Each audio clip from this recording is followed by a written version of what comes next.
It's my absolute pleasure to introduce the content of the South African Labour Report's 38th annual seminar to you.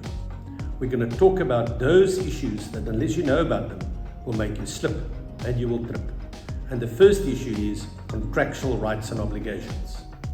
Section 77.3 of the BCA was really prevalent over the last 12 months pertaining to contractual rights and obligations.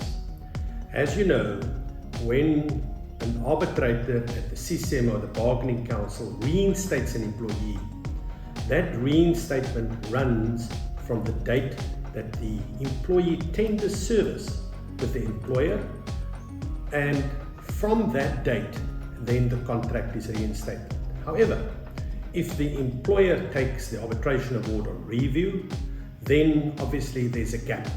Now, over the last 12 months, the Labour Court had to deal with this back pay claim during this time period, as well as an interest claim.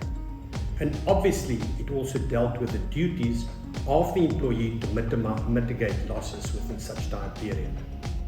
During this time period where back pay is calculated, there's obviously a duty on the employee to mitigate his or her losses. The second topic, which will lead to slip and trip issues, is obviously civil claims. During the last 12 months, specifically unlawful precautionary suspensions came to the fore. Those are important because these principles pertaining to unlawful precautionary suspension are equally applicable with certain changes to unfair suspension in terms of the LRA.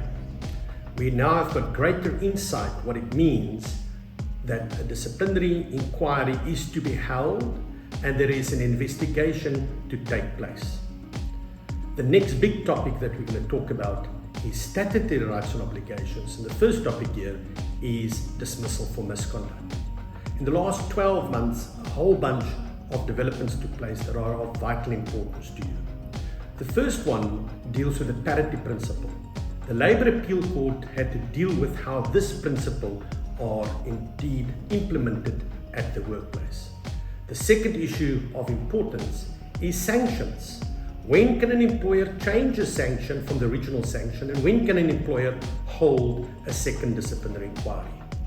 The third issue that we dealt with, and you'll see of great importance, is the refusal or failure of an employee to give evidence, the obligation of an employee to give evidence at arbitration.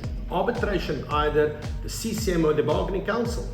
And if the employer refuses to do so, it could, under certain circumstances, amount to insubordination. And then a big one.